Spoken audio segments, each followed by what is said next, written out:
Merci Malik. Monsieur l'honorable député, maire de la ville de Dakar, Monsieur Barthélémy Diaz, Monsieur le maire de Bordeaux, président du G7, Monsieur Pierre Urmi, Madame Aude Saldana, directrice exécutive du G7, Monsieur le coordonnateur général du G7 Dakar, Monsieur Malik Diop, Madame Sam, directrice du FODEM, Monsieur le professeur Sambouniel, Monsieur Safar, co-président du G7,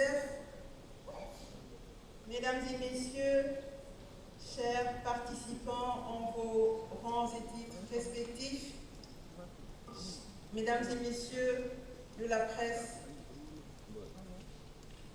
chers invités, Mesdames et Messieurs, je suis très heureuse de prendre part à la cérémonie de clôture de la 6e édition du Forum mondial de l'économie sociale et solidaire que le Sénégal et sa capitale, Dakar, a eu le privilège d'accueillir cette année. Mon plaisir est d'autant plus immense que pour la première fois, l'Afrique accueille une telle manifestation.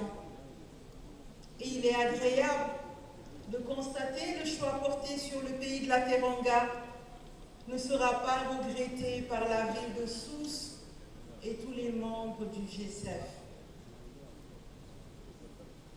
Tenir une si belle manifestation à Dakar a une grande signification. Ceci témoigne du dynamisme de notre économie, de l'implication majeure du Sénégal dans le champ de l'économie sociale et solidaire, mais aussi de la capacité pour l'État, ainsi que son démembrement, la ville de Dakar, de travailler en intelligence afin de relever les défis de l'organisation de manifestations d'envergure internationale.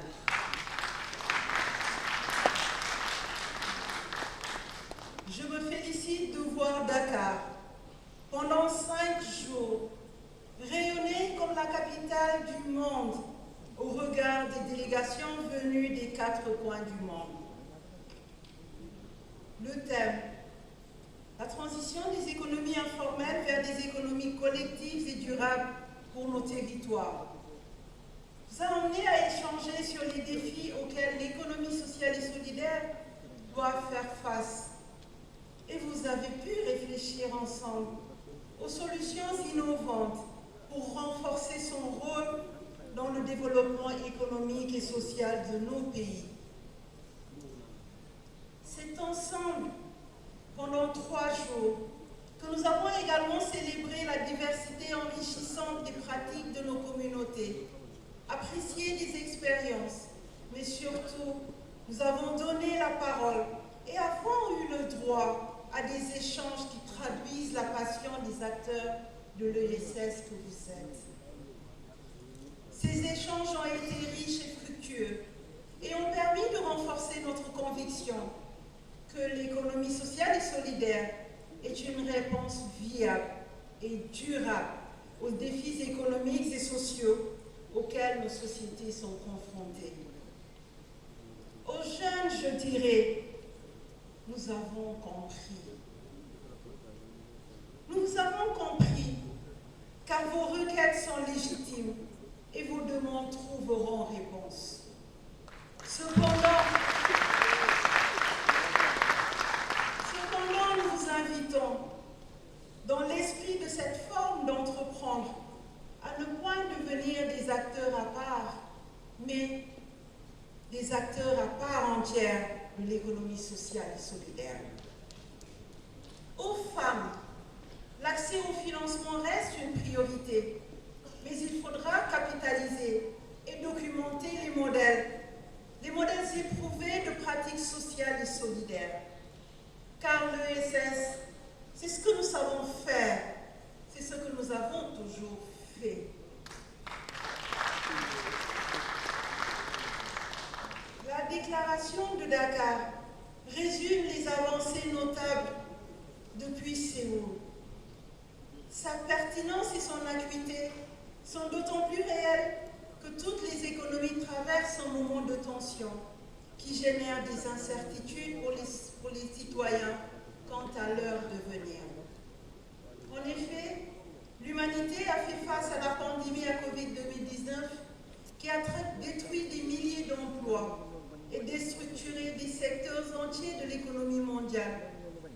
À la crise ukrainienne, ainsi qu'aux crises cycliques et systémiques liées aux conséquences de la financiarisation et de l'interconnexion de l'économie. Les chocs économiques ont toujours des conséquences sociales fortes, notamment sur les personnes et les ménages les plus vulnérables. Et parfois, les réponses classiques ne sont pas les plus adaptées face à la diversité des problématiques et des publics concernés. D'où l'importance d'accroître le poids de l'économie sociale et solidaire dans la définition et la mise en œuvre des politiques publiques et de faire preuve davantage de souplesse et d'inclusion, notamment vis-à-vis de deux pans de la société, en l'occurrence les femmes et les jeunes. Je suis aujourd'hui convaincue que cette forme d'entreprendre s'impose à nos sociétés et à nos populations, avec la claire vision qu'elle est la clé de la nécessaire transition de l'économie informelle vers des économies collectives et durables pour les territoires. Le secteur de l'économie sociale et solidaire est pourvoyeur de croissance, créateur d'emplois décents et générateur d'inclusion sociale. Dès lors, le travail de cadrage juridique, d'identification d'obstacles et de promotion de la vertu d'une économie résiliente et durable doivent être promus dans nos États sensibles aux chocs exogènes. Le Forum de Dakar aura permis de mettre en lumière les pratiques et visions qui permettront de construire un monde plus inclusif et égalitaire à travers un développement économique durable et vertueux.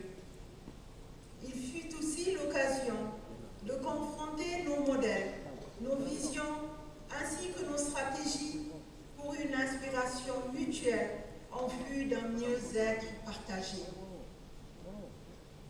Car nul ne peut plus vivre en autarcie, comme nul ne peut plus se suffire des schémas et modèles du passé.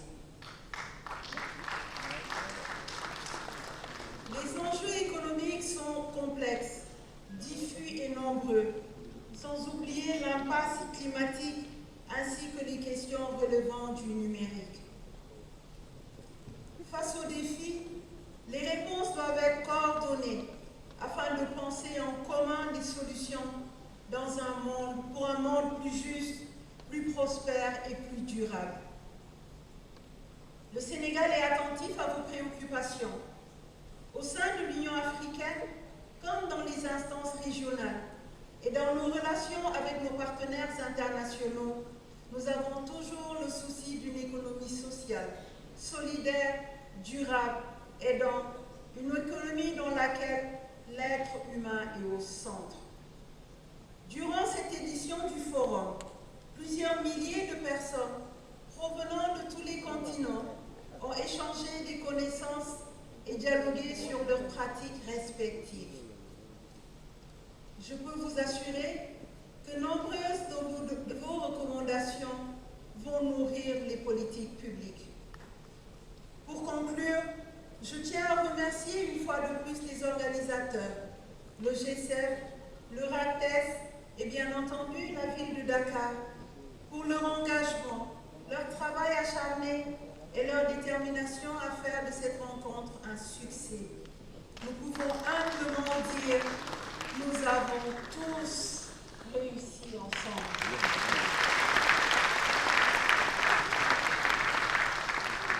Je suis convaincue que les liens tissés durant ces 3 jours vont continuer à se renforcer et que nous allons continuer à travailler ensemble pour un monde plus juste, plus solidaire, plus durable. Rendez-vous est pris en octobre avec la Task Force et les différents experts pour une année encore plus riche en 2024 avant de nous retrouver à Bordeaux en 2025. Au nom du chef de l'État, son Excellence Macky Sall et son gouvernement, conduit par le Premier ministre Amadou Ba, je tiens à dire merci. Merci à tous, merci à toutes et bon retour dans vos pays respectifs.